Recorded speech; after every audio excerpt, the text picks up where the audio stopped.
welcome back to See Our Arthritis.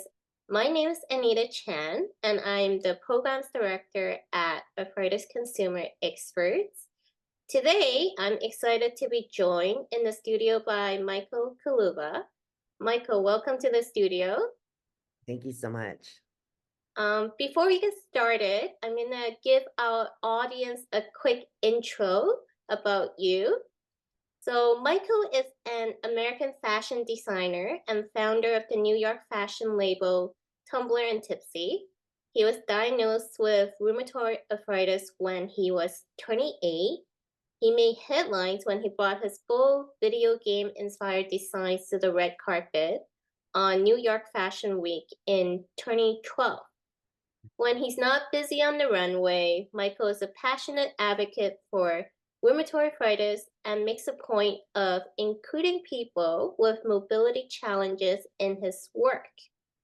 Michael, could you start by telling the audience a little bit about yourself and your journey as I know you were a former figure skater and a fashion designer while living with rheumatoid arthritis. Yes, I was a professional figure skater for the United States. I toured with a lot of major shows like Disney on Ice and Holiday on Ice in Europe, and I was able to travel the world and see amazing cities. But at the same time, I was suffering from arthritis, and I thought it was just my body kind of shutting down and telling me to not skate as much. So I got off the road and I was able to go to fashion design school, and that's where I was diagnosed with rheumatoid arthritis. And knowing that and going into this industry was a lot of pressure because you have to use your hands so much for cutting and sewing and drawing and just everything. So for me, I just had to really think how I was going to navigate this passion of mine and to figure out how I'm going to be able to do it for the longevity of it too, just not for the shortcomings, but for how long for the rest of my life, especially if I'm going to school for it. So I was able to definitely do that, and I was able to conquer it and able to go to New York Fashion Week right out of graduating from design school, and made a huge splash my first season, and it was amazing. And we've been doing it now 14 years, and my last collection was under my own name, Michael Kuluva, which was so exciting to launch. So everything is, yeah, it was a really good story for me to not give up on my dreams, even though everything was kind of set against me. That's really great. Congratulations on your Michael Kuluva label. Thank you. Um, so, in terms of the challenges that you mentioned, could you tell us a little bit more about how that may have affected your career as a fashion designer? Were there any pauses during your career where you kind of just sat back and be like, I need to take a break? No, I never took a break. Um, that was probably one of my downfalls that you do have to learn, though, that you don't want flare-ups and that you do need to take breaks. But I really focused on my career, and I actually kept it a secret for many years up until around 2016 when I partnered with Creaky Joints and GHLF to tell my story. There was a really big stigma 10 years ago about having arthritis, and people didn't have a community online and socially. There was very little information about younger people with arthritis and the support groups that were not there at the time. Now we have so much at our disposal. Everybody's connected worldwide. And I believe that it's just a different time now, and people have grown so much in their ability to accept people and to look at their diversities as something unique and authentic that can be used to their advantage if they, were able to accept them into the workplace. And you mentioned Quickie Joints. Is that how you started on your patient advocacy journey? It is. I always wanted to get involved. I just didn't feel that some of the associations or foundations were the right fit for me. So when I met with Creaky Joints and we kind of just really got along on what my vision was going to be, because I saw so much negativity online about when I was Googling about arthritis when I was first diagnosed. This is what you're not supposed to do. Of course, you do it and you just find out all this horrible news. And back then, there wasn't any positive stories. And I really wanted my story to not be that negative story. And I think that really has helped me throughout my career to maintain and keep persevering and really keep the branding going, because it is something that is not just me, it's something that is also a story for others to look upon and hopefully get some motivation and passion. And we love this patient advocacy community because there's so many of you that are really active on social media. And I love it how there's so many of you from different backgrounds, different line of career view, and that's just provides a really wonderful inspiration to our audience and young people living with rheumatoid arthritis or any other inflammatory arthritis. Or any disease really, like Yeah. anything. It's just amazing just to keep on going on with your dreams. And I understand you just came back to Toronto from the CRA and AHPA annual scientific meeting. The workshop you co-presented with Dr. Mary DeVera, Anna Sampson, and Megan Thomas. It's on towards improving representation in rheumatology research. Could you tell us about your experience presenting this workshop, as well as what representation means to you as a person who identifies as queer? Yes, so the workshop was really important for me as we've been working on this research for years now, I feel. We really wanted to make sure that our voice is being heard and that there is a spot for everybody at the table. And I think this research really came together well. The workshop was so much fun. It was very interactive, which really was different. Usually you have a main speaker and then it kind of goes for an hour. So this one you're able to participate, you're able to divide up into groups and really go about more what you're passionate about and talking about, and kind of strategizing different ideas together, which is just amazing to see how many intelligent and diverse people were there at that workshop and how many great ideas came out of it. I mean, it was just amazing. And to be part of it was just a very big honor for me. It was my first time at the CRA convention, and I didn't know what to expect, and it was really fun, and I was able to again see all the different patient advocates and work with these amazing people on this workshop. That's great. And you said some of the great ideas that came out during the workshop. Can you share what some of those were? Yeah, so we have a questionnaire that was just very broad that we were just kind of getting some feedback on. And just the one feedback that it stood out for me immediately. It was just it's too long. Like it's just too long, and we have to group things a little bit smaller, and that will make it a little bit more efficient and make people want to take this questionnaire, and actually want to do it. If they're too long, sometimes even me with arthritis trying to press a button with my finger all the time and stuff, it can be it can be painful just to take a questionnaire. So if you can kind of, make it a little bit easier and user friendly for everyone, I think that was a really big, takeaway from that, is just to make it more user friendly and compatible. At Arthritis Consumer Experts, we do some research study we usually conduct surveys, like you said. So it's good to hear that feedback about it being too long.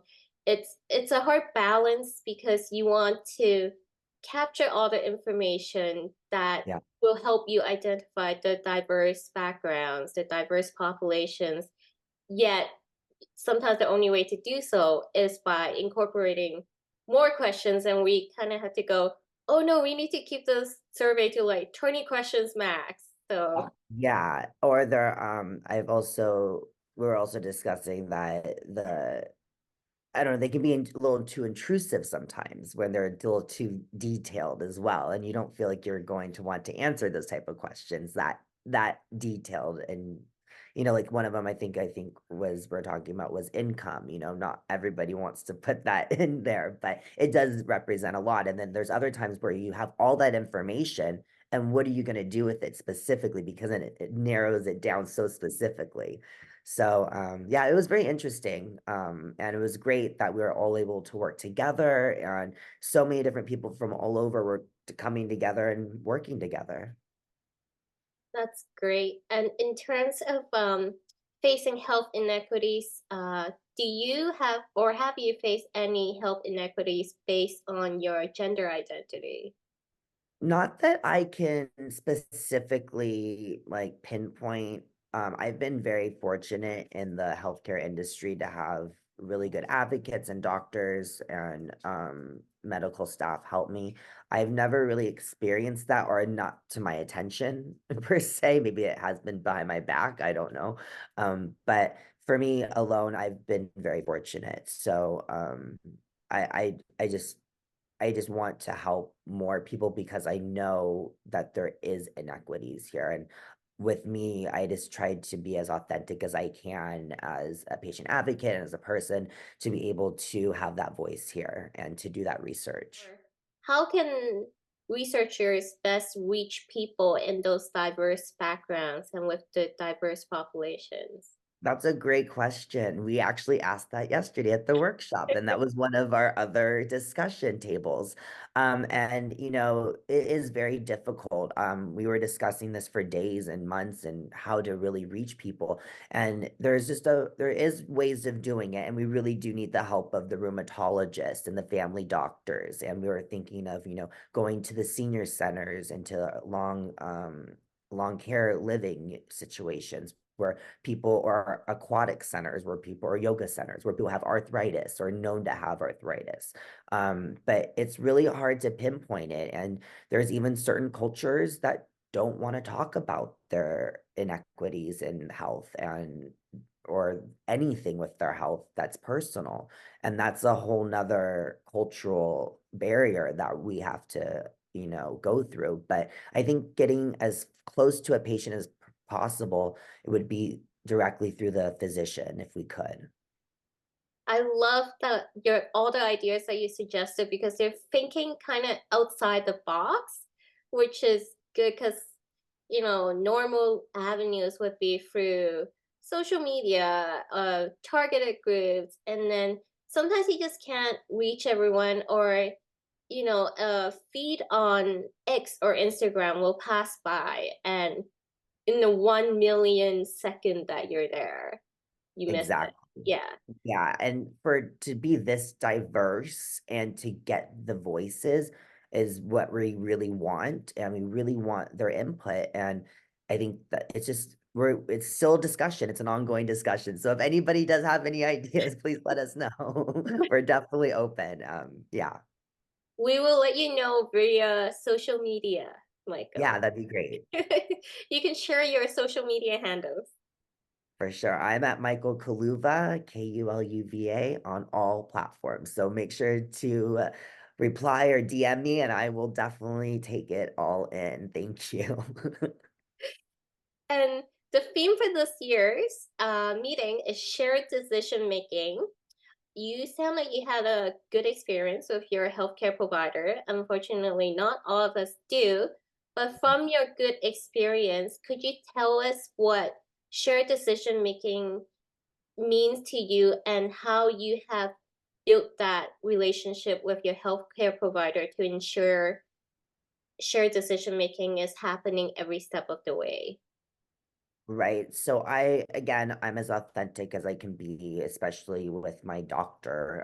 I am my physicians and healthcare team. I let them know of everything and anything that's going on that needs to be looked at. And I think your communication is the key to all of it. And as long as you're communicating it directly and properly, you should get a really good outcome, unless the physician for some reason is not a good fit for you, which does happen. And but I think is and I always try to tell everyone, take notes, try to bring in a notepad of all your questions or put something on your phone. So when you talk to the doctor, you don't forget anything, because I go in there and sometimes I just go blank and I'm like, oh, I meant to ask him all these questions.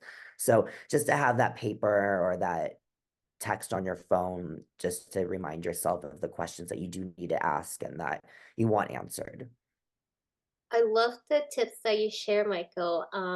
Aside from those tips, do you have any other lifestyle hacks or tips you would like to share with our audience who may be either facing challenges or they want to get more involved in advocacy? Sure. Yeah, like I love shoeless, laceless shoes. Like they you just slip right on. Like that's one of my favorite things. And there's so many great brands now that are doing laceless shoes that are a little bit more comfortable, and they're also dressier for men and for women. And I think that's one of my lifestyle things, is not to bother with laces anymore. Most of my shoes are very much slip on of some sort, or they're laced up but they lace back together, which I think is really cool. And then on my website, michaelkuluva.com, I have necklaces that are a little bit longer and chains. I make sure that things are easy just to go over and take off. The clasps I just can't do with my hands. I don't really, I don't know. There's just so many like little things in life. I love my heat pads. I love, having a massage every now and then for my joints, especially when I have a flare up. And there's just like little things that I always seem to just find out or just keep doing that I know that helps me, and drinking lots of water always.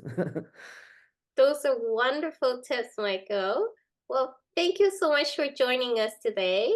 We hope you enjoyed the rest of the conference at home. So you're safely home. So I don't have to wish you safe travels. Thank To you. to our audience, thank you for joining us, and we look forward to seeing you again for our next interview. Bye bye for now.